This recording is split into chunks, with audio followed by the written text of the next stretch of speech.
Good evening, ladies and gentlemen. Thank you so much for joining us tonight.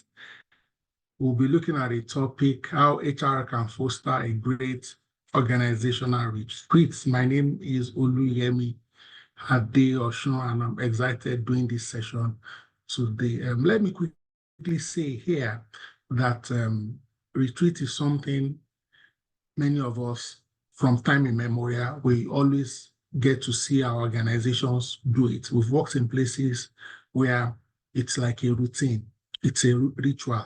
And sometimes if you've done something for so long, if you've been part of a process for so long, you may not sometimes, there's need for us sometimes to still take a step back to see what is the purpose, what's the intent, what are the objectives. If we don't do this, we will not be able to optimize the essence. Sometimes, do we even need a retreat, for example? And for those of us who belong to one religious circle, association, affiliation, or the other, so we'll see that the word retreat is also used in those climes. And sometimes it could mean like a separation, going to a place far away, free from distraction, so that you can commune, so that you can reflect, introspect, so that you are open to new ideas, new initiatives, and so on and so forth. As always, at any point, especially towards the later part of this session, if you have any comments, any contribution, can raise your hands and we will take them. Just to let you know, we'll be taking only questions, comments, and contributions directly related to tonight's session. I have another session at 9, so you have to be absolutely, strict with time. So what's an organizational retreat? Okay, it's typically planned, typically offsite. Offsite means most of the time you go to another organization or a premise or a location. It can be a resort, it can be a camp, it can be another institution, and it is aimed at strengthening teamwork.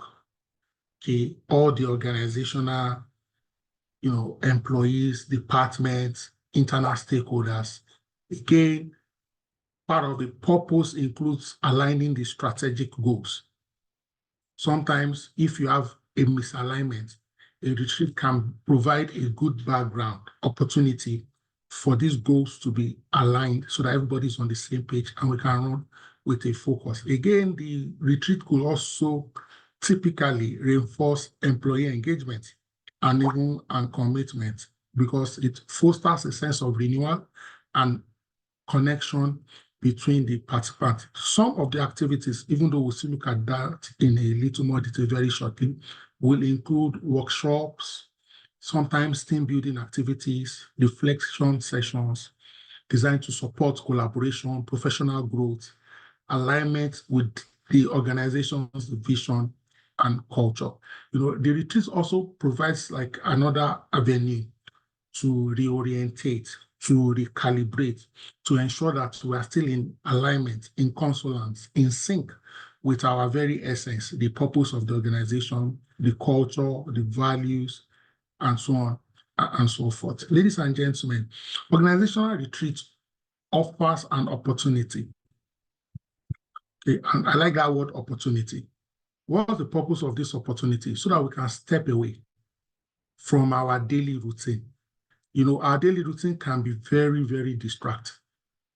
Our clients, our customers, even our colleagues, day to day. And that's one of the reasons why it's typically done offsite. You want to reflect on the progress we've made so far. How did we come to achieve this progress?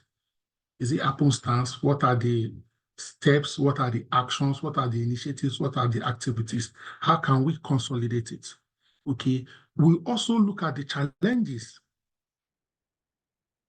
How can we circumvent these challenges? How can we mitigate these challenges? How can we walk around these challenges? Again, you want to foster connection and community. I have 9 points here that typically a well-organized retreat could achieve all or most of it at any given point in time. For many or most organizations I'm aware of, this number one is critical, which is strategic planning and goal setting. Typically, the plans and for the next year is crystallized or solidified during the retreat. For some organization, before the management and organizational retreat, there could have been, so to speak, a board retreat or a board meeting where certain mandates are cascaded, communicated to the management, so that when you, the management team and the employees are at the retreat now, you are almost meditating, focusing, conceptualizing, trying to tease out the board mandates to see how do we achieve, how do we actualize the strategic objectives? What are the critical success factors? What are the possible barriers? How are we going to measure success? What is our theory of change? And at this forum, you may want to align the teams, the departments, the organization around what these shared objectives. Sometimes I like using this example. For those of us who are familiar with automobile vehicles, there's something owners of vehicles do from time to time. They call it wheel balancing and alignment. You know, if you've ever been in a public transport that the alignment is misaligned, you won't enjoy the journey. You will get there, but you may come up with backaches and so on and so forth. Same for the organization. Alignment is key. Sometimes if you don't have alignment, 2 or 3 departments or units could be working at cross purpose. You won't be able to sequence your activities and workflow to be able to achieve the organizational strategy. Again, an organizational retreat could also provide opportunity for leadership development. You want to upskill people, you want to get people to begin to think, reason, operate at a higher level. Then that retreat will also be a forum for communication, because you stay 2-3 days together, so to speak, in an intense atmosphere. You may be able to get clarity, insight into what the organization is doing, understand the purpose, the why, connect the dots, and then you can run. Retreat can also be a forum to birth innovation and creativity. Okay, and like I mentioned earlier, I alluded to employee engagement. Now, this is also very important. A retreat can also be an opportunity for wellness and self-care. You know, I've worked in a couple of organizations, like some of you are aware, and I've worked in 1 or 2 places where, without mentioning any organization particularly, but I'm speaking directly from experience. So I remember a particular organization back in the day. We did the retreat in one of the major hotels back then, not now, back then in Ikeja. You can have an idea of what that kind of hotel will be. Major hotel. We paid for 2 or 3 days, if I'm not mistaken. Each day, the retreat will start around 6 with like aerobics, gym, that kind of thing. Then breakfast. By 8, we start intensive session. Guess when we end the retreat? 1 a.m. the next day. So we'll go and sleep like 1 a.m., 1:30 a.m. By 5:36, we are already awake, back to the gym. The only thing that was, so to speak, in that particular retreat I'm describing right now was the gymming session. So we barely get like 4 hours sleep. So that retreat mirrors more like a boot camp, because you don't have sufficient wellness and self-care. My chairman then will say, I didn't pay to lodge you guys in the hotel so that you can catch cruise or relax. I brought you here so that you can think, which is very, very valid observation. But if you infuse wellness and self-care, you will even get more creativity. You get people to think better, collaborate better, because after a while, stress can be counterproductive. Again, during the course of a retreat, you could achieve problem solving and conflict resolution, because sometimes when people are not in good terms, it could be because of misconception. It could be due to lack of clarity. And a retreat provides intense clarity. And sometimes some types of conflict disappears based on the fact that everybody's understanding has been elevated. During a retreat too, it may be a good opportunity, a forum, platform to celebrate and also to do what? To recognize. All right, last but not the least, many organizations tend to infuse a lot of team building and bonding. I remember for a third-party organization many years ago, we went to International Institute of Tropical Agriculture. So I was part of the facilitating team for the retreat, a major national organization, international, right? And by the way, the retreat started from Lagos. They ensured they did not allow any staff to go with their automobiles from Lagos. They arranged nice coastal buses, like almost 5 coastal buses from Lagos to Ibadan. And there were activities in the bus from Lagos to Ibadan. The way the staff, employees sat in the bus was predetermined. It wasn't free sitting. It was, and the same thing when they were coming back to Lagos, they changed the sitting arrangement. So you will see that the retreat started from Lagos and ended in Lagos.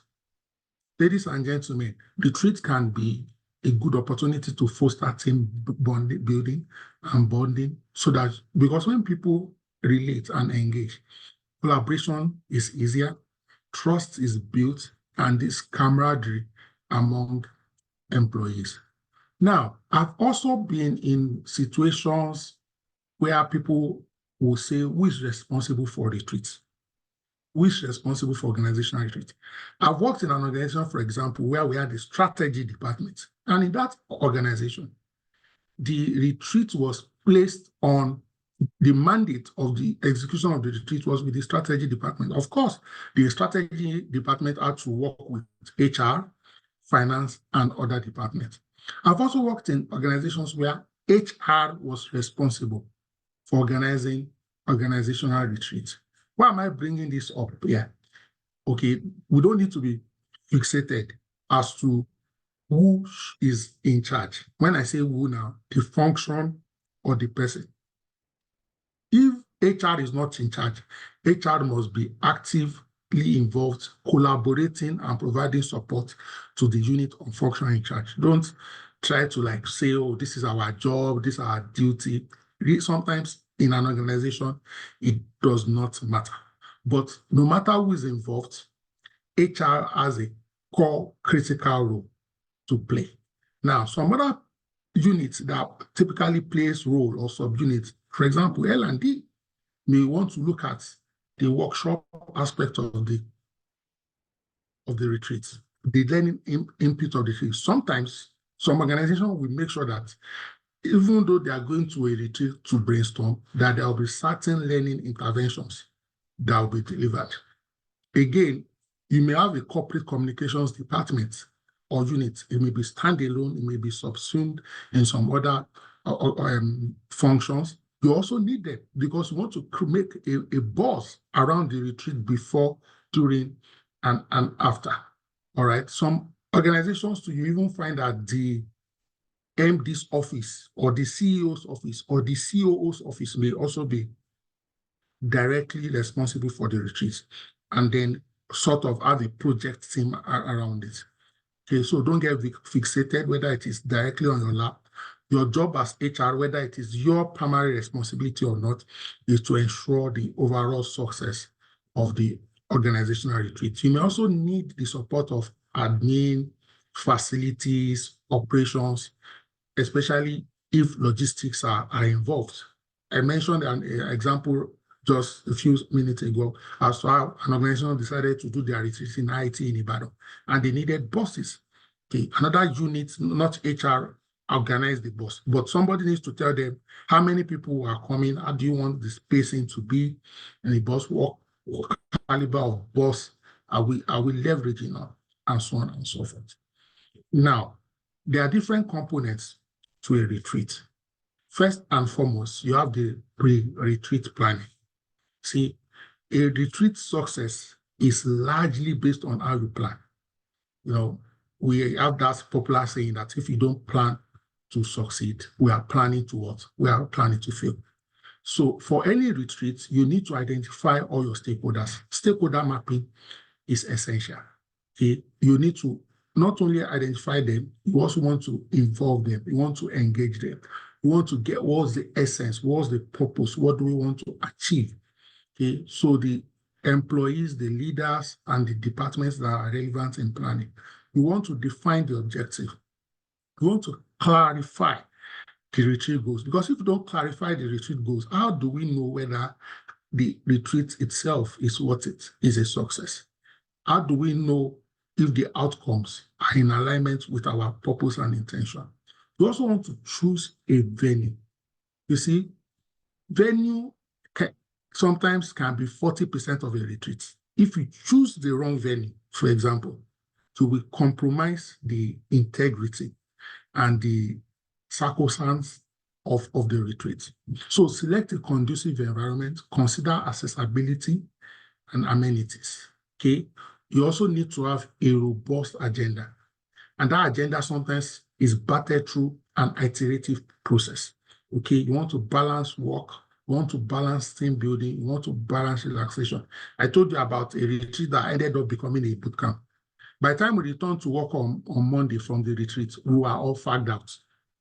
Can you imagine? You went on a 3 or 4 day retreat that spanned from Thursday to Sunday, and we still went to work on Monday. But we got to work like, the way you are on Friday evening, when you have worked intently for 1 week. Why? In that particular retreat, no relaxation was built into it. No balance was built into it. Ladies and gentlemen, it's a mindset. You can achieve greatness with fun, and you can also achieve greatness with strife if that is the only way.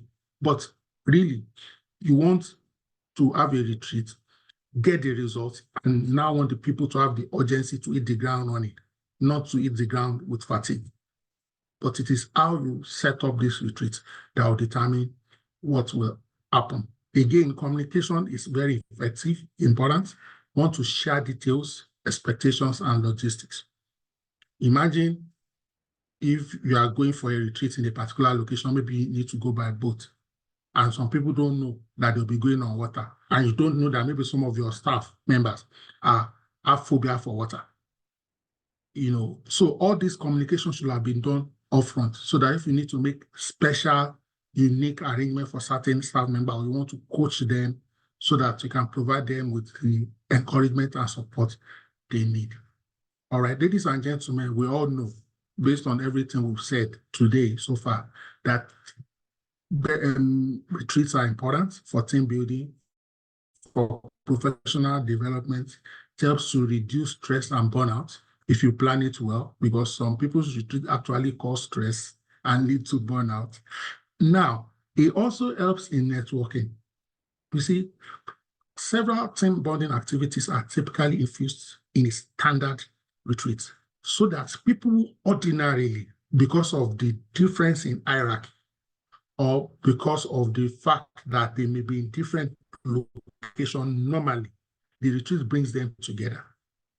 And from time to time, you rotate tables, you rotate project assignments, group discussion, focus groups, so that people get to interact with people they would normally not interact with. I give an example.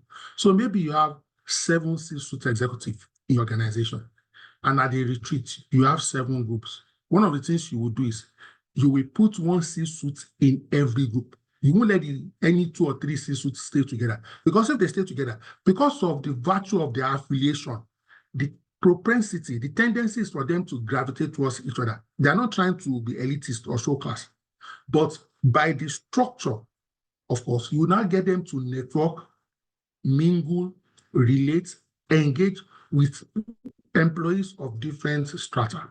So that is one of the things when we say networking. Sometimes some people think networking is only when you go and meet people outside. You can know people better, even within your organization, and that can help us to get better results. Of course, this will lead to increased productivity, enhance strategic planning, improve and leverage on the extant organizational culture. Now, when you do retreats too, one of the subtle outcomes of retreat is it can help with talent retention. The reason is, during most organizational retreat, the big picture is shared, is discussed, the purpose.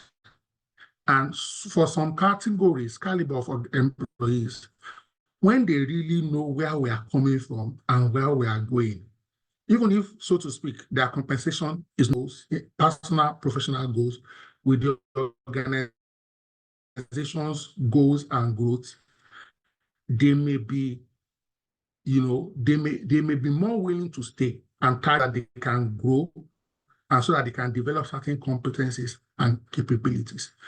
All right. And that also speaks to the composition of the retreat. Now, some organizations, they are very small, in quotes. When I say small, not financially, I mean numerically. Maybe they are just 40 or 50. They may go with everybody. But some organizations may be large, maybe 1,000 staff, 500 staff.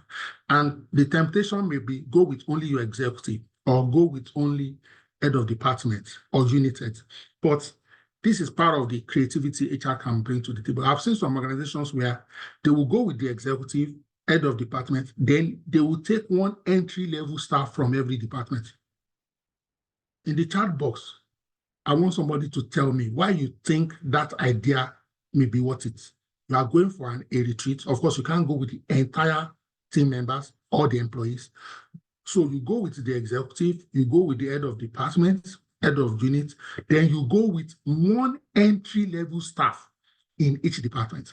In the chat box, tell me what you think could be a reason for going with one entry-level staff, in each department, and not just going with only the executive and the head of department. If you also want to speak, if you raise your hands, I will quickly enable you to share your thoughts on why you think, in that context, probably going with one entry-level staff for every department could be a benefit or a blessing, if you permit me to use that word. Thank you so much, Nene. Nene says to balance representation. Yes, let me check. Yeah, thank you so much. I agree with you because Omolara says here to foster diversity and inclusion. Fantastic. Don't forget that the senior people may be so senior in the organization and the industry that they may be blind to some possibilities and to some opportunities and to some challenges. Thank you so much, my brother, Ibrahim Ali. He says to foster diversity, equity, and inclusion. Then all the staff will feel what? Recognized. Thank you so much, Shola Lebele. Very beautiful point. Says for mentoring. So even if in quotes, they won't say much in the gathering, they will learn a lot. And some of the things they've been facing in the past, they will get better understanding. Udeme says ideas, okay, fresher ideas. My brother, friend, colleague, Victor says this could be part of the succession planning process. Ladies and gentlemen, what I've just done with this question I've asked and with the responses our colleagues have so eloquently put together, I'm giving you an idea, at least one or two people here, so that when they are saying, come up with the list of the retreats, you should be able to make a point today, but there's no way you will weave it together that they will not agree that, wow, it makes some sense. Even if you can't take all the junior people, there should be what? Cross-section of people, all right, in the organization. I've been to a retreat where, for example, we picked the head driver, then somebody from the support function, the head, because you just don't want to be saying something and the organization leverages a lot on logistics, but you don't get any input of the drivers. You just think, who are they? Just drivers. Not at all. So retreat activities, quite a number of things, and this is just some examples, okay? It can be more than this. Goal setting and planning, team building activities, workshop and training. It could also be feedback and reflection. I remember I was part of a retreat for an organization, and at that particular retreat, some of these tools that we use where people can anonymously send a message and it will be showing on the screen. If you know some of these tools, you can send it, drop it in the chat box, and the facilitator asks that how in one word or one phrase or one sentence, how would you describe the leadership style of the MD? And the MD was there, and we were like 80 in this particular retreat. Ladies and gentlemen, you needed to see, thank you so much, Oyebanke. She mentioned, for example, Slido, and this also giving an example of some tools you can use in your retreats to get, for example, anonymous feedback and information. And right before the presence of the MD, there were many great remarks, expressions, visionary, result-oriented, but there were also some, so to speak, not very nice comments and feedback. Of course, some of them were directly tied to his strengths. Strengths sometimes come with their corresponding weakness. Guess what? The MD said this is the first time he's getting this kind of feedback in his life from a subordinate. Why?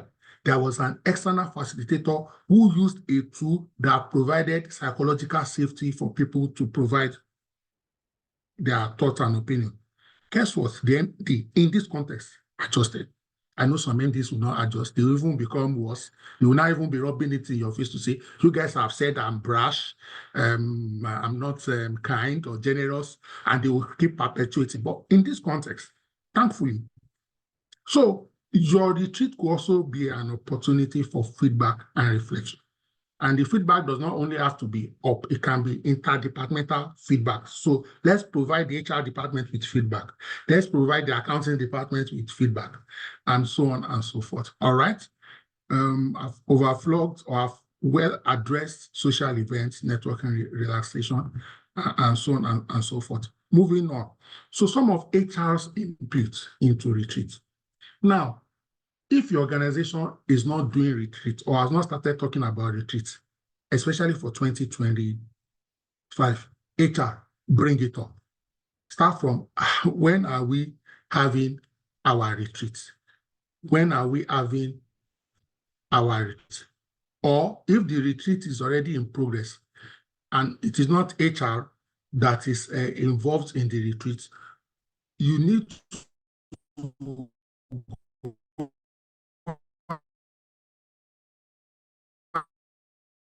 and meet the department or function to say, oh, what do I want to do? How do I want to contribute?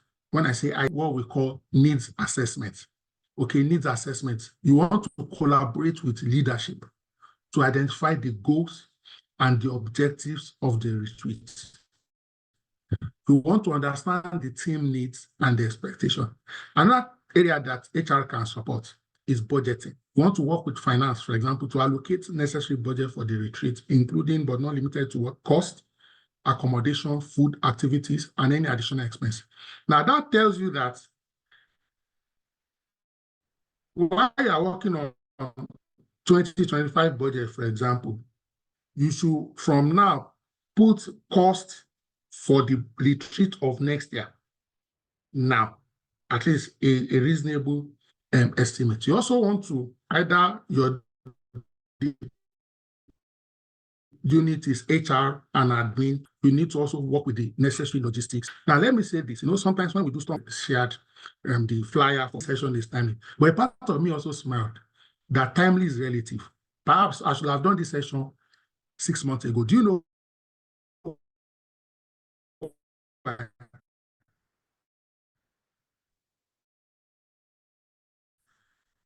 If you want to do these you may not be able to get a venue. Can anybody confirm this in the chat box, especially in Lagos? Not only Lagos, maybe places like Abuja, Port Harcourt. Do you know why? For some of these venues that are suitable for retreats, sometimes you will have booked since April, since May. Do I have anybody who can testify here? So you need to think ahead. So you will see that some things you want to do in this year's retreat, some locations you want to use, it may be too late for you to book it. Why? Some other people have paid and locked the space. But that will now do what to you?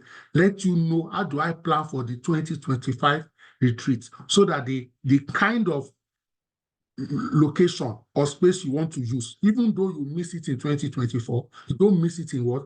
In 2025. So retreat is not something just 2 weeks to Christmas. You now wake up, let us do retreat. Then we now start running helter skelter. Thank you so much. Eniola says that IATA's weekend is fully booked for December. Confirm.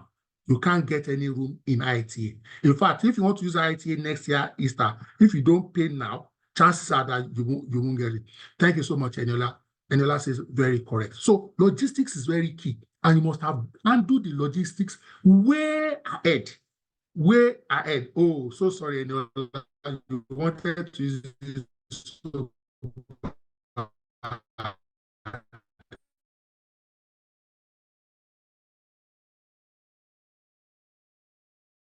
I've done family retreat, personal retreat,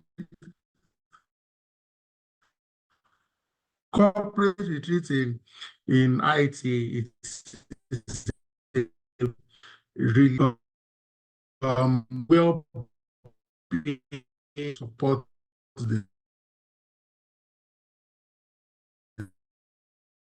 logistics actions,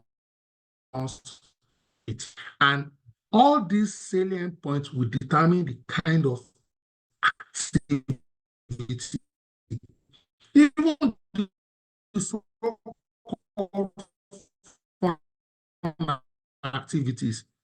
You are not just going to do random fun events. Lessons learned, or there'll be insights. Maybe that's the better word to use. There'll be insights. There'll be correlation between those. So, for example, there are some sports maybe you want to teach teamwork or collaboration or creativity. So you are not just doing any sporting activity or any game randomly. Thought goes into it, ladies and gentlemen. So these are some of the inputs of HR. If you have other suggestions or ideas as to input by HR, we can also please kindly drop in the chat box. So HR role includes facilitation. Okay, you want to encourage open communication and active listening. Now, let me just stress this in 30 seconds or thereabouts. Two things you need people to do at a retreat. One, you need them to speak. When I say speak can include maybe there is a question. They should express their thoughts. Speak could be maybe there is need for clarification. So very important, if perhaps not even more important, you need people to listen. See, some people have an agenda of, oh, when I get to the retreat, I will say 1, 2, 3. But they never go with an agenda that even though I'm saying 1, 2, 3, I'm also going to pick 4, 5, 6. You need the two. All of us need to contribute to the conversation, shape the dialogue, and shape the understanding of all the team members. But all of us must also live there. I don't know if I'm making sense. So we are not going to the retreat with a fixed mindset. We are going with an open mindset. Yes, I have things I want to share. I want admin to change. I want finance to change. But me too, HR, I need to change. And I'm going to get information that will enable me, encourage me to change. So we want to facilitate discussion. You see, when you reflect on this role of facilitation, for example, it will now determine how do you get an external facilitator? Do you get an internal facilitator? Do you get a combination of external and internal? And if you are doing internal, who are you getting? If you are doing external also, who? What determines the who, either internal or external, is what is the kind of conversation, the kind of discussion, the level of robustness, the level of psychological safety that you want to do. Next, foster inclusivity. Ensure diverse perspective, accessibility, and comfort. You know, sometimes, and I've seen this, I'm speaking from first-hand experience, some people almost think going for a retreat is like a company-paid vacation. So it's almost like the people the MD likes or the CEO likes, they'll put on the retreat. You may have 3 people, so to speak. You may not necessarily, and they are all senior. You may take one of them and not take the 3. Why? You don't need same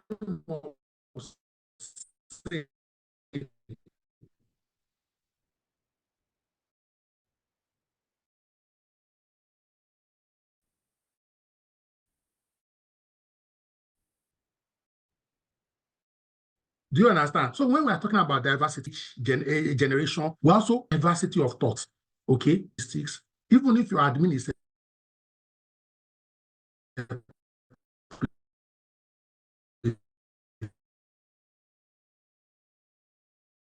you must be involved in the logistics. You know these guys. I know we know this. People complain about HR. There's this belief either right or quickly with the logistics thing, and that is why there's a problem. So imagine maybe you get to the hotel, they're signing salient things. Ladies and gentlemen, you must also plan how to evaluate the impact of the retreat. Assess retreat effectiveness, gather feedback so that you can make adjustments. You also want to ensure that from the retreat, we have post-retreat actions. We're able to track progress and we're able to maintain momentum. So there are retreats. You may go to the retreat with, so where the legal department go with us to the retreat. You know why? They are not part of the retreat in the sense that they will not say anything, they will not ask any question, no comments. Their job is what? Detailed documentation. And then strategy will now work with them to cascade those documentation into action points, into KPIs. And guess what? Before we leave that retreat, a communique will be ready. And of course, that now serves as input to the KPIs, OKRs for the preceding year. So you can see how valuable and critical HR role is. All right. So goal setting, culture building, skill development, feedback mechanism. We've covered all this. Again, we've also covered employee experience, well-being, inclusivity, personal development, team building, creativity, very important. You want your retreat to be data-driven, so that you may create maybe SurveyMonkey, for example, or Google Form, or any other tool, pre-retreat assessments. You want to conduct surveys to understand employee needs and expectations. You also should have post-retreat evaluation. You want to collect feedback to measure the effectiveness, ladies and gentlemen, of the retreat, identify areas of improvement. You want to also link the retreat with performance measurement, track the impact of the retreat on employee engagement, productivity, and overall performance. You want to be able to measure success. So we are not just spending money. We want to ensure we get ROI, which is return on investment. Ladies and gentlemen, a few best practices to help with your retreat. As much as possible, keep it interactive. Mix presentations, group work, and hands-on activities. I will say that for emphasis. Keep it interactive. So when you are designing the program, even if you give it to a vendor or a strategist, whatever, engage with them, vet the program, check for what? Interaction, interactivity, check for it. Make sure there's a mix of presentation, there's a mix of group work, and there are what? Hands-on. You know what hands-on means? When you are doing it with your hands, so it's not just, in quotes, theory. There must be practical. Whatever practical is in your context. It can be role play, it can be acting, it can be simulation, it can be games, and so on and so forth. You want to encourage active participation. Invite contributions, questions, and feedback. Now, let me quickly give an example, this I forget, of encouraging active participation. So I used to work in a particular organization. So sometimes it's good to work out. You have ideas and concepts. You can always grab people. So in this particular organization, the strategic business unit, they will make a presentation. Now, the first thing they do is that they won't allow the head of department to make the presentation. They will let like a middle manager person do it as part of succession plan. Of course, the head of department will have been part of the team that puts together the presentation. Please pay attention to this, because this is an idea or insight, something you can do differently if you have not tried that method before. So that way, we are seeing the next set of leaders at the retreat presenting. Two, what we now do, so for the purpose of this conversation, assume we have 7 departments, and each department is A, B, C to E or G. What we do is that now, when Department A presents, somebody in Department B is assigned to review, provide feedback, positive and negative, about Department A. Somebody in C is assigned to Department B. Somebody in D is assigned to. That way, up front, before we start the retreat, we already know that A is presenting, somebody from B is going to provide the review. Now, when A to F departments submit their presentation ahead of the retreat, anonymously, they won't know who is reviewing them. It will be shared to the different people who will review. Then, immediately after their presentation, assuming the presentation is 20 minutes, the reviewer will provide the feedback, good, bad, ugly, whatever. Then we can now throw it open to the larger house in terms of contributions, comments. Now, there are ground rules, so you don't attack the person. You speak to the ideas, to the concept. What did I just describe? Something to make it active and participation. You know, there are some people, for those of us that have attended a lot of retreats in different climes, you will realize that some people, if the retreat is 3 days, they will not see anything. You must design the retreat in a way that it will be impossible for anybody not to see anything. So you assign roles and tasks, invite contributions, questions, and feedback. Again, if there are certain fundamental burning issues, tropical issues, either in your organization or in your industry, please, it must be addressed somehow during the retreat. Don't wave it aside. Don't think events will pass and nobody knows. No, please. Otherwise, not doing that can undermine the integrity of the retreat. You may not be able to hit certain chords and certain tones that you should do. Celebrate success, emphasize work-life balance, and so on and so forth. I also need to quickly speak to this. You know, there's one thing associated with retreats is expenditure, budget consideration, based on what you can afford, venue and accommodation. So, for example, if you're a Lagos-based company, you don't have to do it in Lagos. You can go to Ogun State. You can go to Shagamu. You can go to Epe. You can go to Ibadan. You can go to Osun. If you are in Abuja too, you can go to Nasarawa. You can go to Suleja. You can go to Kaduna. So be creative. And if you have money, you can go to Dubai. You can go to Ghana. You can go to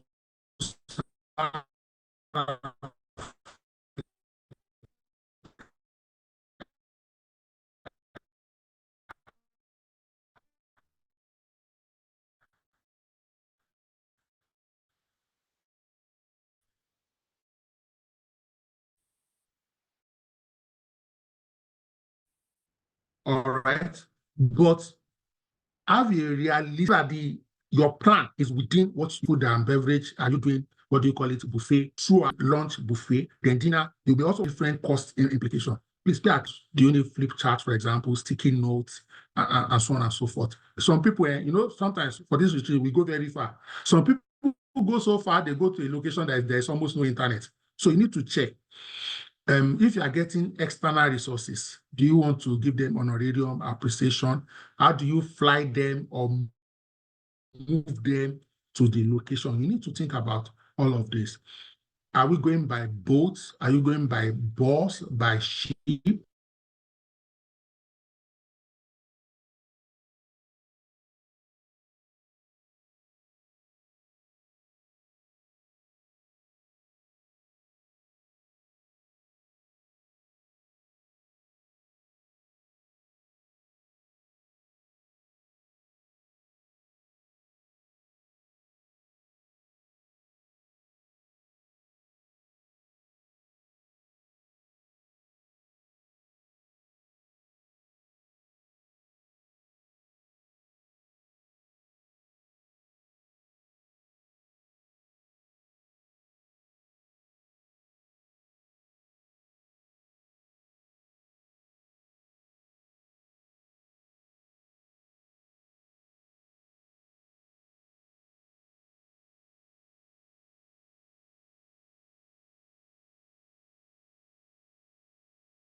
Ladies and gentlemen, that is network behaving typical.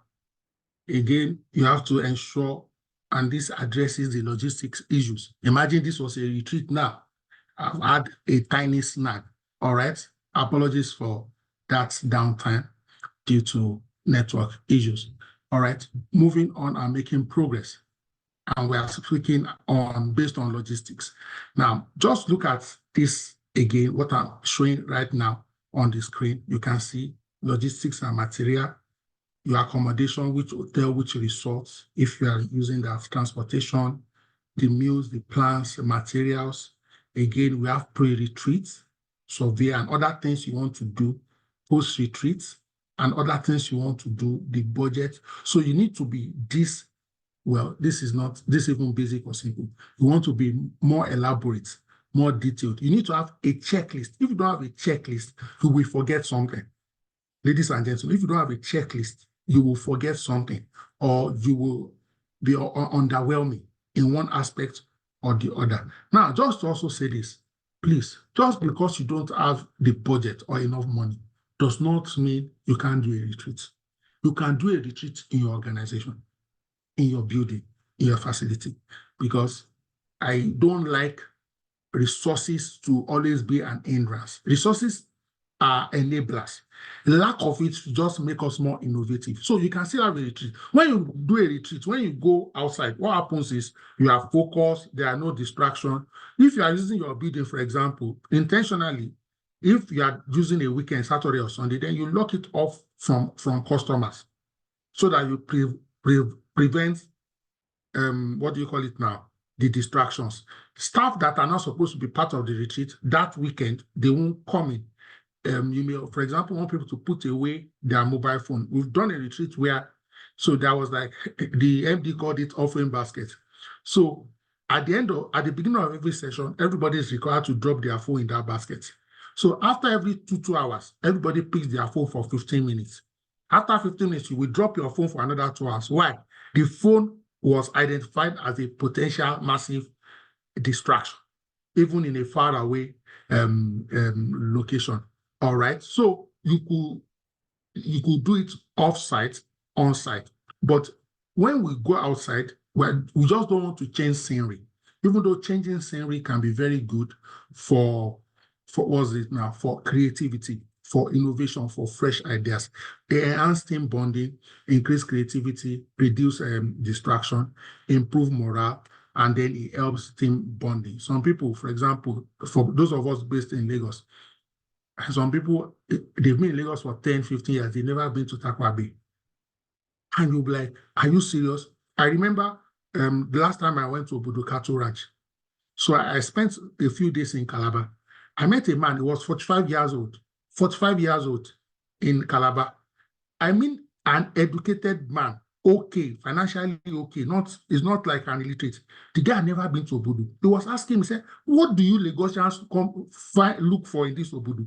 And I asked, haven't you been there? He said, no. I said, well, until you go there, you won't know what we Lagosians, we Abuja people are looking for in Obudu.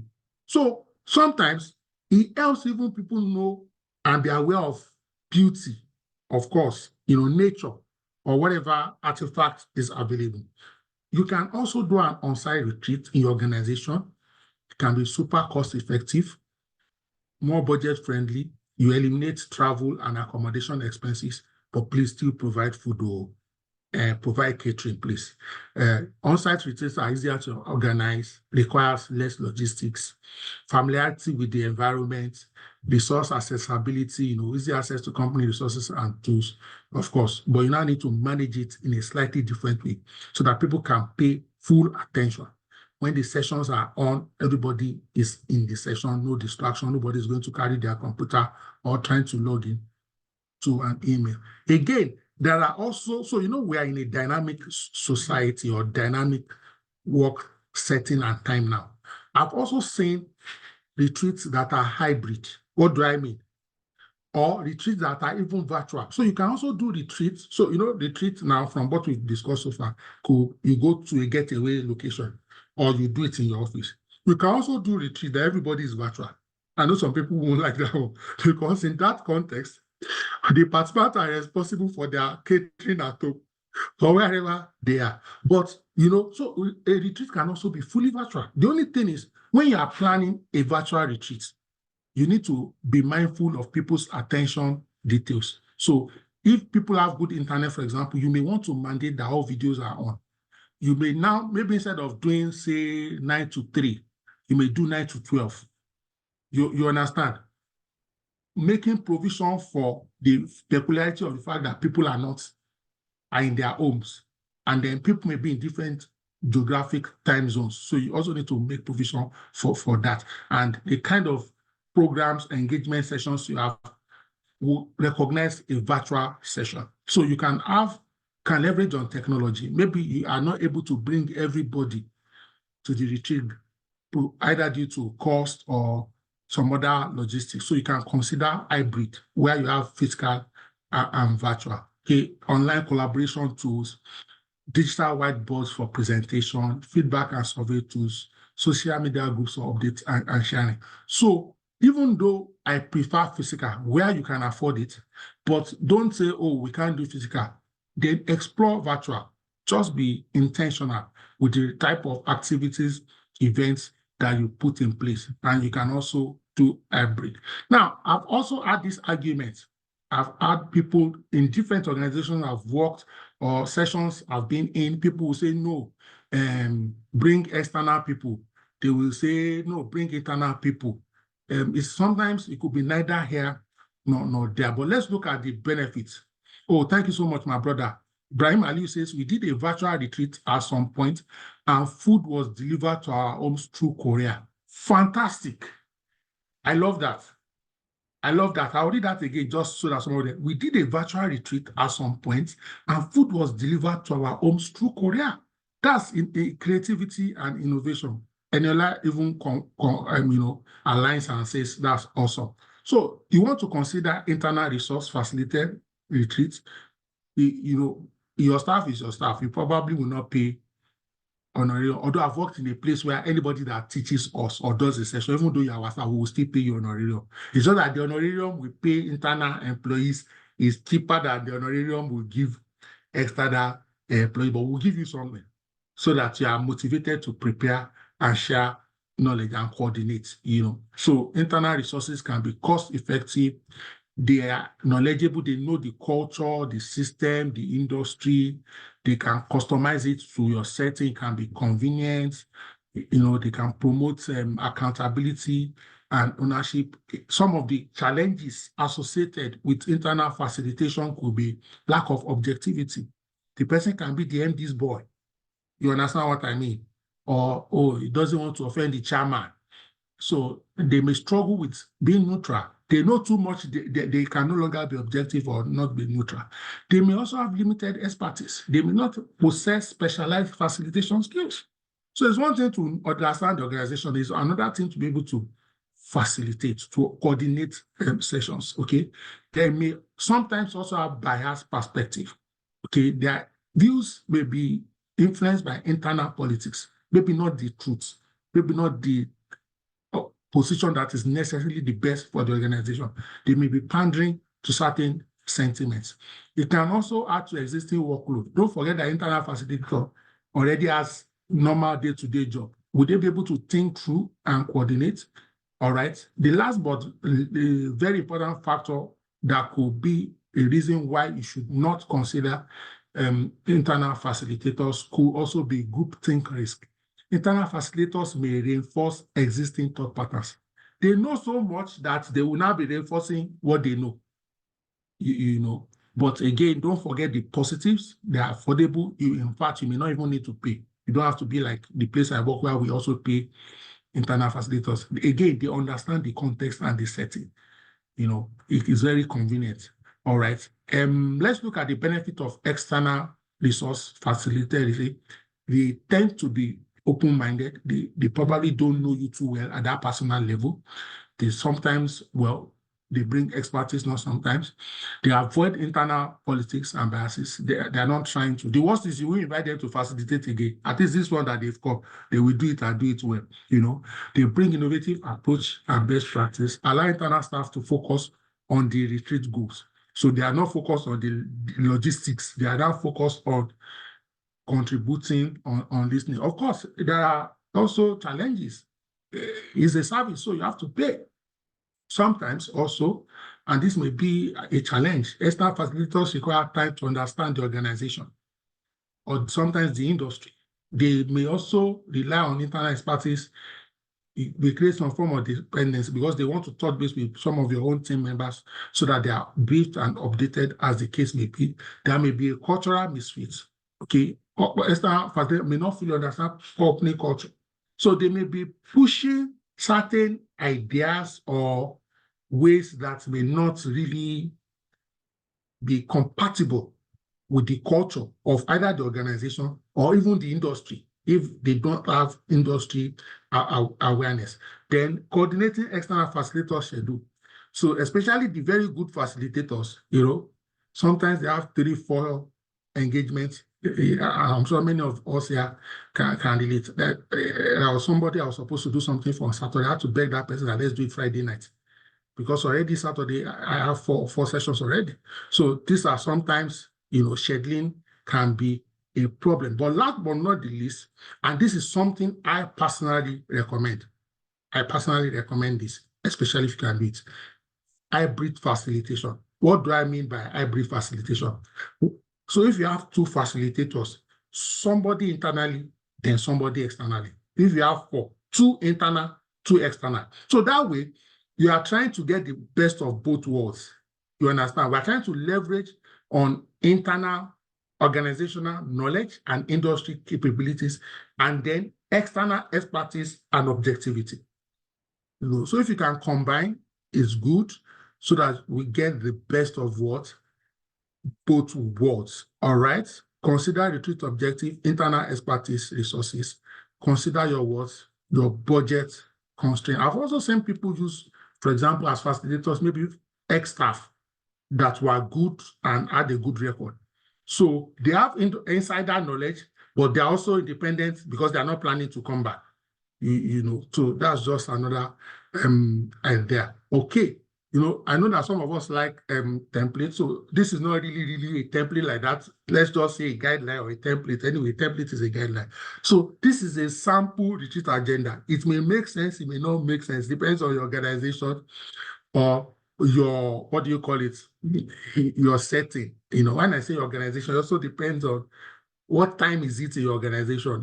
When I say time now, is your organization prospering? Are you going through a trouble setting right now? Maybe you are struggling with your revenues and finances. That's what I mean by the time, this season. But let's look at this hypothetical. So this is a retreat for 20 people, 3 days. Day 1, check-in, welcome. Please don't assume that check-in is 5 minutes, please. Some people, this is, it's from these mundane things. So you can even allow 30 minutes for check-in or 1 hour to the hotel, especially if you have both genders. It's not all gender that check in 5 minutes. Some people need to unpack. So factor that. So if you are a male HR, for example, you just think check in 15 minutes. If you don't get it, forget about it. Ladies and gentlemen, part of the agenda for day 1, for example, or the first session could be, what's the objective of the retreat? Like ground rules. Why are we here? It could be done by the MD, a senior person, HR, whatever. Then again, I suggest, this is not mandatory, but I suggest, let us look at our vision and our mission again. Why? Our core values, so that as we proceed during the retreat, we are guided by our mission. We are guided by our vision. We are guided by our core values. It will help us when we come to critical threshold, when we need to make a decision. You understand? It's sometimes decision making is not always about right or wrong. It's about alignment with our vision, our mission, our core values, our long-term sustainability plans. Ladies and gentlemen, again, in most standard retreats, you also want to look at global and economic review. Global and Economic Review. Thank you so much, Abosede Motumayo, for your comment. Thank you so much. I appreciate that feedback. Let me see if I see any other feedback. Thank you so much, Oyebanke. Yes, I am happy to share the slide, Oyebanke. I'm happy to share the slide. That's no problem. I did the slide for you, as in for you. It just occurred to me that this will be a good session at this time of the year, and I developed this slide. So I'll share with you, ladies and gentlemen, so that you can enrich your retreats if you have not done it again this year. Then in your agenda, ladies and gentlemen, you may want to consider both national and global economic review. Don't forget that your business is not operating in isolation. There are things that, what do you call it? The Tinubu administration's activities will affect you. There are things that, what's the name of our central bank governor? His activities or the activity of the CBN will affect you. Donald Trump just entered now. It may affect your business. You understand? So you may, so sometimes, so when you are doing this global and national economic review, I'm just saying, your chief accountant may be savvy enough to give you some insight. Sometimes you may need to get an external person. You understand? Also, we have industry insights. Typically, too, for your industry insight, somebody in your organization, if your MD can even provide the industry insight, but sometimes, why not get somebody in the industry that you are friendly with? Why? You don't want to see everything from inside out. You also want to see outside in. How does another industry player see the industry? So you can actually invite competition for industries. I pay them. Are we together? Or a friend of the house? Ladies and gentlemen. So these are things that can help us, especially very early on day one. The vision, the mission, global and national economic review, because you are playing in the economy, then industry insights. That way, you will have laid a reasonable foundation for the conversations you want to have. So in the afternoon, for example, you may have team building activity, you may have group discussion, you may have open forum, Q&A with leadership. In the evening, you can have dinner, something like entertainment. You can do a competition, dance competition, rap, mime, play, whatever, bonfire if you are by the beach, so that guys, your employees can unwind, they can mingle, they can relate. Day two, maybe you're now doing strategic planning and skill development.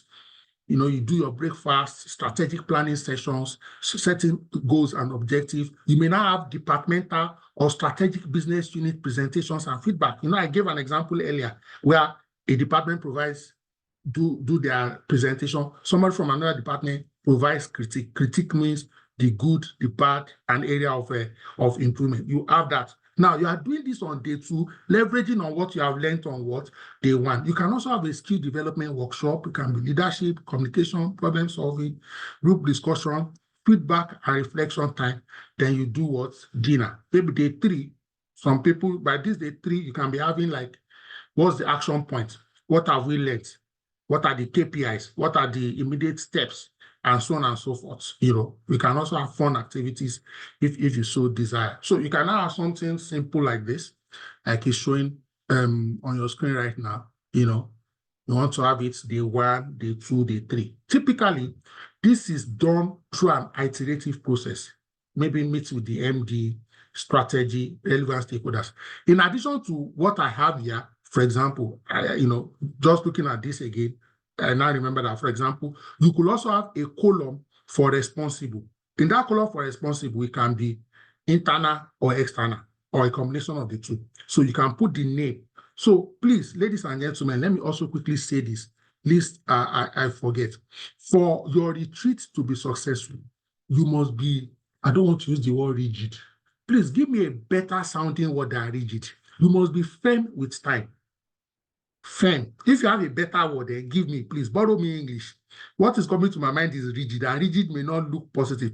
Because if you are not firm with time, in some of your activities, maybe you are supposed to be spend 45 minutes. Thank you so much, my brother. God bless you, Mr. Okudero. Asati. So maybe you are supposed to spend 45 minutes. The thing can be so sweet that it will generate controversy, questions, comments, contribution. Before you know it, 45 minutes will now turn to 90 minutes. please, you have to be assertive. Let me see if somebody else has borrowed me English. Somebody says strict. Okay. Strict, I read it well. Okay, former, thank you so much, my sister. I think I like that. Intentional. Intentional. Thank you so much, Udemy. Thank you so much, Udemy. The reason is, don't forget that when I say you now, you, your team, your organization, you are taught through your retreat agenda. So the flow is not haphazard. You know that this will come before this, and you know the reasons. And you know that this will be. So if you are supposed to be, you can also build what I call redundancy into your agenda. What do I mean? So, for example, looking at this, I didn't build redundancy here. I'm just building it via this conversation. So maybe you have this effective workshop, 1:30. I hope you can see my cursor, 1:30 to 3:30. Then you can now have 3:30 to 4. Can actually be nothing. Now, if you check my screen right now, you will see that between 3:30 to 4 o'clock, check again, ladies and gentlemen, look at your device, look at your screen. You will see that between 3:30 to 4, there's nothing there. That is redundancy. Do you copy that? Check the screen. You see 1:30 to 3:30 workshop. The workshop is what? Effective communication. The next item is not starting 3:30. It's starting when? 4 o'clock. Do you copy that? So you need to build redundancies intentionally. That way, when some sessions slightly overlap, you will still be fine. Ladies and gentlemen, we need to be intentional to get a world-class retreat. Let me also quickly drop this here. I didn't put it, but it's a good point. Especially because we are talking about diversity and inclusion. If, for example, your organization is multi-religious, you have, for example, Muslims, you may want to, those Muslim prayer times, you'll be having like 10 minutes break, intentional. You don't have to call it prayer break, or if some people say no, if you do for Muslim, you do prayer break. The Catholic will say this. No. Don't call it prayer break so that some people don't come and be asking for what you cannot give. You can call it biological breaks. The Muslims in the house will know it is prayer break and they will pray. So when you're also choosing, for example, the location for the retreat, find out, do you have a prayer room here? Why are you doing this? You want all your stakeholders to see that you have taken into consideration their totality of life, the things that matter to them. So anybody can use the break. So that break can be time for other people to call during the biological break, or you want to walk around. All right, ladies and gentlemen, let me begin to attempt to quickly wrap up this conversation. I have a feeling that doses have been served. You must plan for the post-retreat. So it's not just going to Budukato Ranch. It's not just going to Haiti. It's not just going to Dubai or to Ghana or to South Africa. Okay, we're not just going to the Sun City. What are the takeaways? What are the outcomes?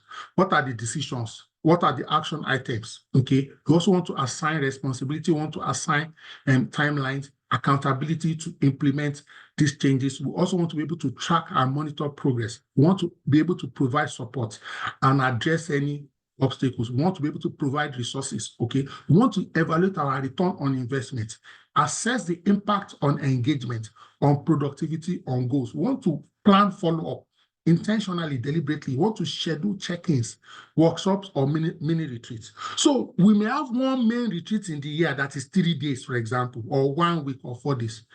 At the end of Q1, you can have another 1-day retreat. At the end of Q2, you have another 1-day retreat. What are you trying to do? You are trying to reinforce. You are trying to recalibrate. You are trying to consolidate. Sometimes we don't get it once and for all. We get it cumulatively. All right. So as we wrap up, ladies and gentlemen, and I can take a few contributions, comments, expressions, if any questions, but the question must be directly related to tonight's topic because of my other appointment by 9 o'clock. Here are some reasons organizational retreat may not achieve its objective and some of the things we can do to mitigate it. Poor planning and execution, unclear objectives and expectation, lack of employee engagement and participation. You have to energize the participants to be happy and excited about the retreat. Inadequate facilitation and leadership. Okay, insufficient resources and budget. You know, some people, they will bring facilitator. It's the same facilitator they've been bringing for 8 years. We know the joke we crack. We know what he will say. We know his mannerism. It can be boring. Okay, insufficient resources and budget, competing priorities and distractions. Please, the timing of the retreat matters. Don't put it at a peak period of the business or the organization or of the peak period of the society. You understand what I mean? If you get it, you get it. You know, so avoid competing priorities and distractions. Okay, again, some employees or colleagues may have resistance to change, new ideas, limited follow-up and post-retreat support, ineffective communication and feedback, unaddressed underlying issues and conflict. Very critical. So some of the mitigation strategies, we've spoken around them already today. Clarify objective, involve employees in planning and decision making. So co-create, choose experienced facilitators or trainers, allocate sufficient resources and budget, communicate retreat goals and benefits. During the retreat, encourage open communication. So we are recapping now.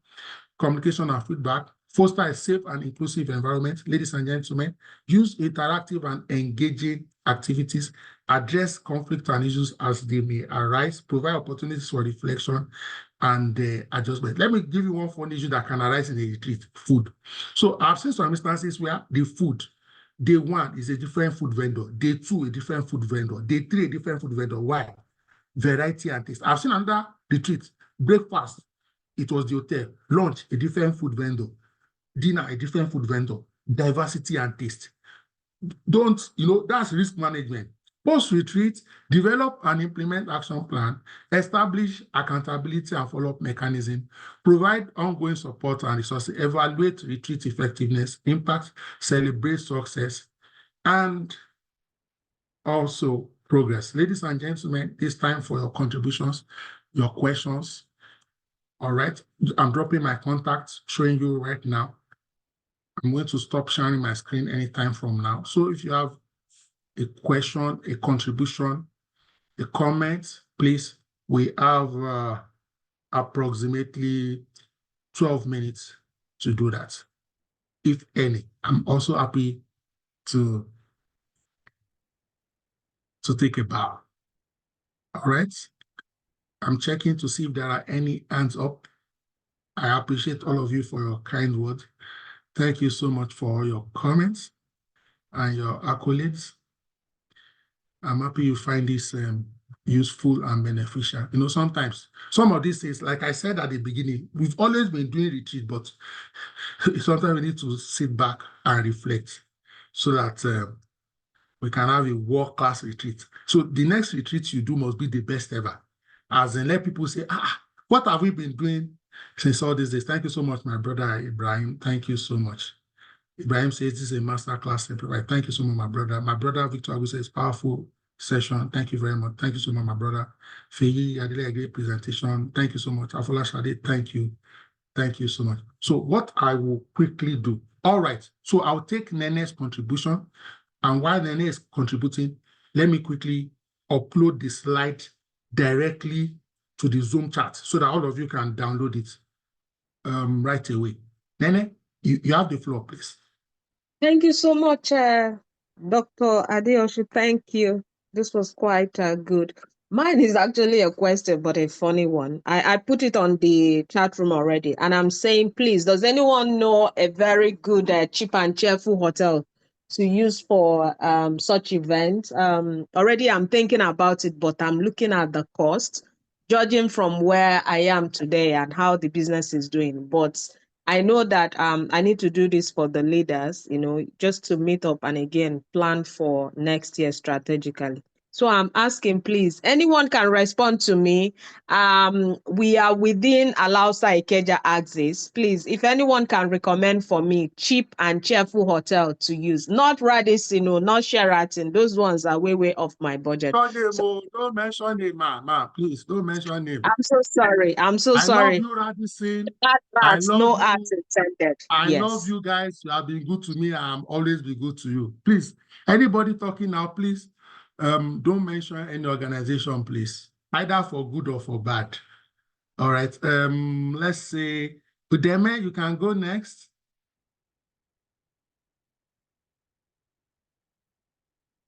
Udeme, you have the floor. Okay. I'm still checking. Anyone who would like to speak or say something? Okay, I think Udeme's voice has been activated. Please go ahead. Can you hear me? Loud and clear. Yes, please. Good evening, sir, and thank you for the session. I was actually trying to respond to Nene. Okay. So I think for the response, because you'll be mentioning name, please type it in the chat box. Okay, I actually already responded to her. Fantastic. Yes, Fantastic. thank you for the Thank you session. so The much, question I was Udeme. going to ask, you already responded to it. Fantastic. Thank you so much. Uh, all right. So what I'll do, I'll stop recording. Just hang on for